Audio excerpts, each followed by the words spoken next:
Я в этом не разбираюсь, не знаю. А я не знаю. Чушь какая-то. Ну, слышал, а смысла не могу понять. А Бог его знает.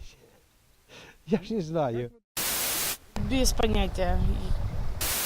Нужно вести переговоры и не стрелять. Это самое главное для нас, жителей вот этой территории. Потому что уже натерпелись. Мы уже натерпелись, и нам все это надоело. Ну, это ж не от нас зависит. Это ж даже не от них, даже не от пацанов. Это не от тех, не от тех. Это зависит от верхушек. Ну, как-то должны договориться. Это же не от нас простых зависит, я думаю. Это зависит все-таки от кто повыше нас. Далеко не все украинцы понимают значение слова «реинтеграция». Таковы данные исследования Кальмиевской группы. Большинство опрошенных подразумевают под этим термином мирный процесс переговоров, но полного понимания нет. Так что же такое реинтеграция? Мы постараемся объяснить. Слово «реинтеграция» в Украине используется политиками всех лагерей, но в разном значении. Поэтому неудивительно, что люди, которые постоянно слышат о ней из телевизора, ничего толком не понимают. Реинтеграция – это мирный процесс возвращения неподконтрольных территорий в единое украинское пространство. Единственным международно признанным инструментом, который позволяет это сделать мирным путем, являются Минские соглашения. Хотя ключевой пункт этих соглашений – прекращение огня еще не выполнен, но, несмотря на это, есть некоторые успехи, которые позволяют говорить об относительной эффективности Минских соглашений. Во-первых, значительно сократилось количество жертв среди военных и гражданского населения, сократилась интенсивность боевых действий.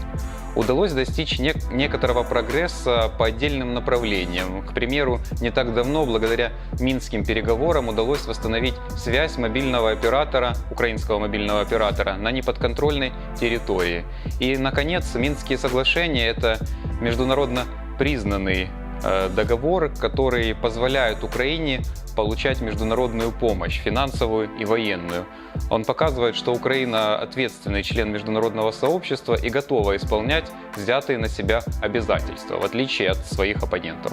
Украина уже сделала несколько важных шагов для реализации Минских соглашений. Еще в 2014 году были приняты два закона об амнистии и о временном особом порядке местного самоуправления на неподконтрольной сейчас территории Донбасса. Для реализации политики реинтеграции несколько лет назад было создано специальное министерство, которое занимается делами неподконтрольных территорий и перемещенных лиц. Реинтеграция, по сути, это главное направление работы этого министерства. На данный момент Украина не имеет достаточно сил для возвращения неподконтрольных районов Донбасса военным путем, но это не значит, что все потеряно.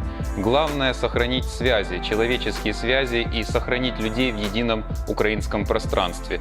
Необходимо создать условия для того, чтобы люди, которые проживают на неподконтрольной территории, ощущали себя частью Украины. Облегчить им доступ к социальным выплатам. Конечно, можно обсуждать порядок, каким образом этот доступ будет осуществляться, чтобы избежать всякого рода мошенничества, но сам принцип того, что люди должны получать свои законные выплаты, не должен ставиться под сомнение.